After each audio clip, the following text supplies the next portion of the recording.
काढून टाकायला पाहिजे का त्याला? कट नाही नाही, कट करायला काही जागेवर थोडंसं आहे कुठंतरी आहे.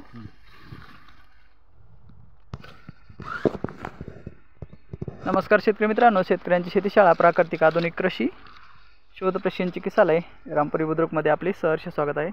शेतकरी मित्रांनो, आज आपण आहोत शेख साहेबाच्या प्लॉटवर, शेखमाक या गावाला, आणि त्यांच्या हळदीच्या प्लॉटमध्ये आपण आलेलो आहोत करपा निवारणसाठी. ही करपा एंट्री द्यायसाठी मी म्हणलं तुम्हाला, हेच कंद याचं रूपांतर कंद सडनमध्ये होतं.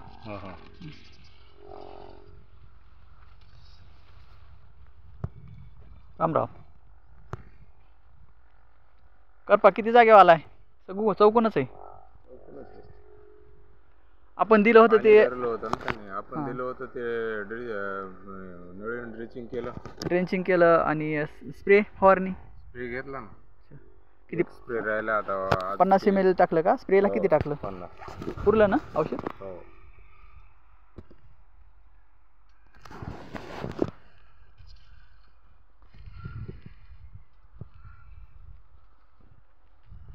इथं कुठं कुठं बेड मध्ये पाणी साचलं होतं या इथून. हां, त्याच्यामुळे पाणी साचल्यामुळे जास्त नाही जास्त. चला तिकडून असं.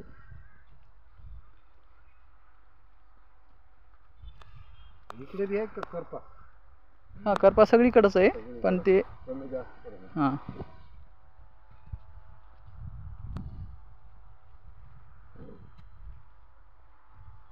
परवा दिवशी 750 साप सोडा तुम्ही. अच्छा. मागच्या वेळेस अर्धा सोडा होता ना, अर्धा राहिला होता. पाऊस चालू होता ना, त्याच्यामुळे सोडण्यात आलं नाही.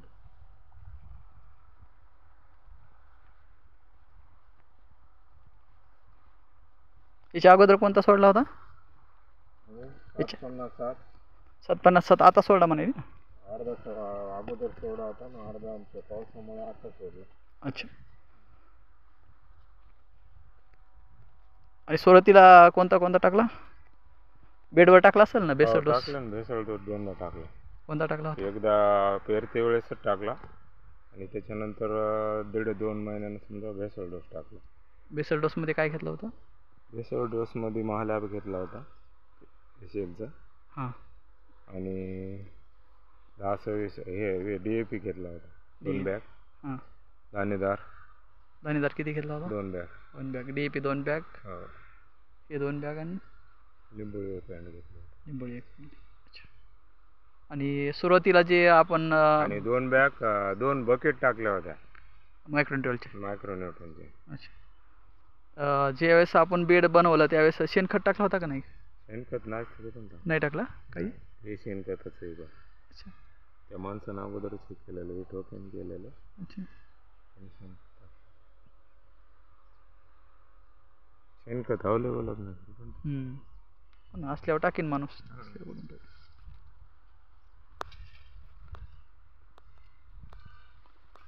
आता 70750 जे सोडले ना तुम्ही, त्याची अवेलेबिलिटी वाढवण्यासाठी जे आपले औषध आहेत ना, ते काम करतात ड्रेंचिंगमधले.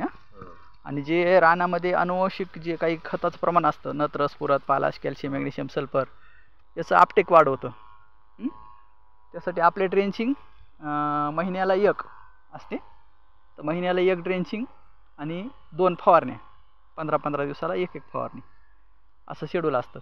तर त्याच्यामध्ये स्प्रेमध्ये काय असतं की संपूर्ण कीट व्यवस्थापन असतं, आणि जे ड्रेंचिंग असते त्याच्यामध्ये अन्नद्रव्य व्यवस्थापन असतं.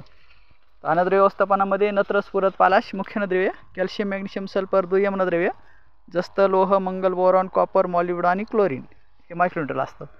आणि जे आपण बाकीचं जे काही खतं टाकतो रासायनिक वगैरे, तर त्या खताचं लागू होण्याचं प्रमाण कमी राहतं. कशामुळे माहिती आहे का? आपल्या जमिनीचा pH वाढल्यामुळं आणि शेणखत नसल्यामुळं. शेणखतामध्ये ऑर्गॅनिक कार्बन असतं की ज्याला आपण सेंद्रिय कर्ब म्हणतो. तर तो सेंद्रिय कर्ब महत्त्वाचा असतो आपल्या जमिनीला खतं उपलब्ध करून देण्यासाठी. तर ते नसल्यामुळं काय होतं की खतं उपलब्ध होत नाहीत. आपण आता समजा 0750 हे टाकलं, तर याच्यामध्ये काय होतं की pH मेंटेन नसल्यामुळं हे खत फक्त 20% लागू होतं, 80% फिक्सिनमध्ये जातं. मग ते DAP असू द्या, वॉटर सोल्युबल खत असू द्या, नाही अन्य कोणता घटक असू द्या. तर त्यासाठी आपल्याला जे युनिव्हर्सिटीचे जे काही कल्चर आहेत हे जर आपण सोडले तर ह्या खताचं विघटन करणारे बॅक्टेरिया त्याच्यामध्ये असतात त्या खतामध्ये. म्हणजे जर समजा तुम्ही युरिया आणून टाकला मार्केटचा, तर मार्केटचा युरिया आणून टाकला होता. हां, मार्केटचा युरिया जर आणून टाकला, उदाहरण म्हणून सांगायलो, मार्केटचा जर युरिया आणून टाकला तर त्याच्यात काय होतं की युरिया जशाला तसा लागू होतो फक्त 50% आणि 50% हवेमध्ये उडून जातो, कारण ते पेट्रोकेमिकल आहे. आणि त्याचं जर फिक्सेशन जर झालं आपल्या जमिनीमध्ये तर ती अपटेक होत नाही. कशामुळं? pH मेंटेन असल्यामुळं. तर त्याला अपटेक करण्यासाठी ॲझोटोबॅक्टर, रायझोबियम आणि सुरमोनो हे घटक लागतात, म्हणजे बॅक्टेरिया लागतात. तर त्या बॅक्टेरिया काय करतात, त्या युरियाचं विघटन करतात आणि आपल्या पिकाच्या मुळ्याला ते उपलब्ध करून देतात. तसंच फॉस्फरसचं असतं की DAP जे आपण टाकला आहे, तर DAP हा फिक्सेशनमध्ये जात असतो 80% आणि उपलब्ध फक्त 20% होत असतो. तर जो फिक्सेशनमध्ये गेला 80%, त्याला अवेलेबल करण्यासाठी जे आपलं कल्चर असतं युनिव्हर्सिटीचं, जे आपण ड्रेंचिंगमध्ये देतो तर ते ड्रेंचिंगमध्ये दिलेलं कल्चर ते खत जे फिक्समध्ये झालं आहे जमिनीमध्ये त्याला वर काढतं आणि आपल्या हळदीच्या कंदाचं भरण पोषण वाढवतं. आणि हे डिसीज वगैरे जे यायला लागलं आहे, हे डिसीज येण्याचं कारण काय असतं की म्हणजे रोग येण्याचं कारण काय असतं की आपल्या जमिनीमध्ये जे अन्नद्रव्य घटक उपलब्ध आहेत ते अन्नद्रव्य घटक उपलब्ध असून बी ते लागू होत नाहीत. याचं कारण ते असतं. म्हणजे कम्पॅक्ट जमीन होते, हार्ड जमीन होते, चिकट जमीन होते खतामुळं, आणि ते जर समजा रिलीज नाही झाले तर ते जमिनीत असून बी त्याचा उपयोग नाही आपल्या पिकासाठी. तर त्याच्यासाठी ते हे कल्चर दोन्ही महत्त्वाचं असतं. तर ह्याचं शेड्यूल असतं की कमीत कमी हे 5 डोस होणं महत्त्वाचं असतं लावगणीपासून ते शेवटपर्यंत. तर 7 जर झाले तर चांगलीच गोष्ट आहे, कारण आपण जुलैला पहिली घेतो ड्रेंचिंग, जुलैला पहिला डोस, ऑगस्टला दुसरा, सप्टेंबर, ऑक्टोबर, नोव्हेंबर, डिसेंबर आणि जानेवारी 7 डोस होतात जानेवारीपर्यंत. आणि जर समजा आपण डिसेंबरपर्यंत जरी कंप्लीट केलं तरी बी कंदाचं भरण पोषण तोपर्यंत होऊन जातं डिसेंबरपर्यंत. आणि मग राहिला हार्डनेसपणा आणि पेस्ट भरण्याचं काम, हळद परिपक्व होण्याचं काम, तर ते आपण रासायनिक खताच्या डोसनुसार बी आपण करू शकतो. की जसं की शेवटच्या डोसला आपण पोटॅशियम शोनाईट वापरू शकतो, 0050 वापरू शकतो, हे शेवटचे डोस आहेत. मग त्या शेवटच्या डोसमध्ये आपण हे डोस युनिव्हर्सिटीचे नाही जरी घेतले तरी आपलं धकून जातं. पण हळद परिपक्व होऊस्त्रोक म्हणजे 5 महिने हे डोस कंपल्सरी असले तर तुमचं हे डिसीज वगैरे काही दिसत नाही, तुमच्या रानामध्ये रोग येणारच नाही. हे असं असतं त्याचं शेड्यूल. तर आता तुमचे एक डोस आपण दिला समजा, ते गेल्या वेळेस, आता हे डोस एक द्या, दुसरा झाला आणि अजून एक घेऊ आपण डिसेंबरपर्यंत एक, त्याच्यात आपलं बरंचसं कवर होतं. कंद भरण पोषण होतं त्यानं, कंदाची फुगवण होती, शेंग लांब होती. आणि दुसरी ड्रिंचिंग घ्यायची गरज नाही तुमची घेतल्या? हां, दुसरी घ्यायची नाही, त्याच्यामध्ये सगळं आहे, खत वगैरे काहीच घ्यायचं नाही. खत घ्यायचं नाही. आपल्याला ज्यावेळेस मग काही प्रॉब्लेम आला तर त्यावेळेस मग मी सांगतो काय सोडायचं. आता जे समजा तुम्ही सोडलं 0750 बस झालं एवढंच आपल्याला. वॉटर सोल्युबल होतं. वॉटर सोल्युबल तेवढं बस झालं. त्याला आता रिकवर करायचं, म्हणजे जे समजा फिक्सेशनमध्ये गेलं, जे 80% 20% लागू होणार आहे, 80% फिक्सेशनमध्ये गेलं आहे, त्याला आता रिकवर करायचं, त्याला लागू करायचं ह्या ड्रेंचिंगच्या माध्यमातून. आणि जे जमिनीमध्ये आहे आपलं पहिल्यापासून, जे 50 वर्षापासून पडलेलं आहे, त्याला पण उपलब्ध करून द्यायचं. कशासाठी? कंद पोषण होण्यासाठी. आणि बाकीचे काही कंटेस ज्याची कमतरता आहे, मायक्रोन्यूट्रल वगैरे, ते आपल्या याच्यामध्ये असतात डोसमध्ये. बाकीचं काही घ्यायची गरज नाही. आपले व्हिडिओ आहेत वाशिम साईडचे, नांदेड साईडचे आहेत, हिंगोली साईडचे आहेत, आपल्या भागातले पण आहेत. इथं तुमचं कुंभकर्ण टाकळी, शहापूर, इथं पण आपले प्लॉट आहेत, ते पाहून या तुम्ही.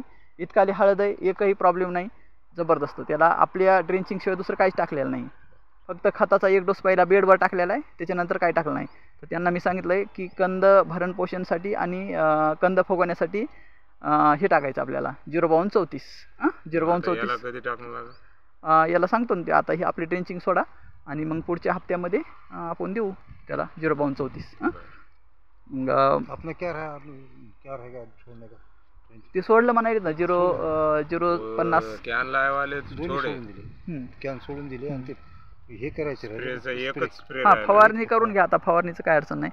आता जी आपल्या शेड्यूलमध्ये आहे 2 फवारण्या, ह्या 2 फवारण्या आणि तुमच्यापाशी एक आहे ती एक, तर हे दोन्ही मिक्स करून एक फवारणी घ्या. पाठीमागची जी आहे ती. आणि आता हे करप्यासाठी इमेजेट स्प्रे आहे, हे करपा थांबण्यासाठी, त्याच्यासाठी ती एक आहे, ही एक लवकर घ्या, आज उद्या 1-2 दिवसात. आणि ड्रेंचिंग ती सोडून द्या. एवढं झालं की आपला प्लॉट एकदम कवरमध्ये येणार. करपा तुम्हाला पुढच्या हप्त्यात खूप कमी दिसणार. ही आता फक्त 0.34 सोडायचा म्हणा ना. हां 0.34 सोडा. आता जे सोडलाय ना हं. हे 15 दिवस काम करतं. 8-15 दिवस नाही सोडायचा. हां 15 दिवसाच्या नंतर मग 0.34 आणू, नाहीतर मग मला फोटो टाका.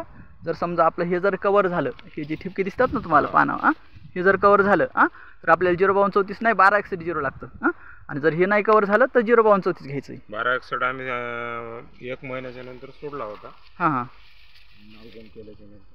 लावगण केल्याच्या नंतर सोडला होता का? बरं.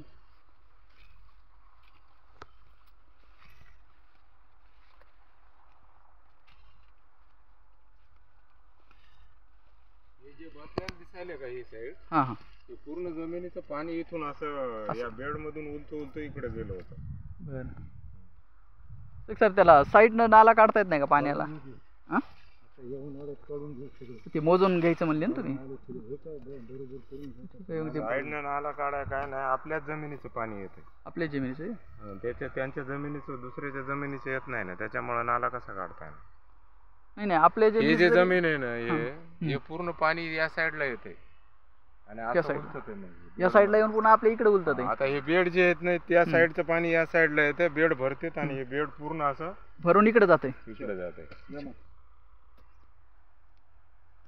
बघायचं का? बघू ना. थँक्यू मित्रांनो, wish you all the best.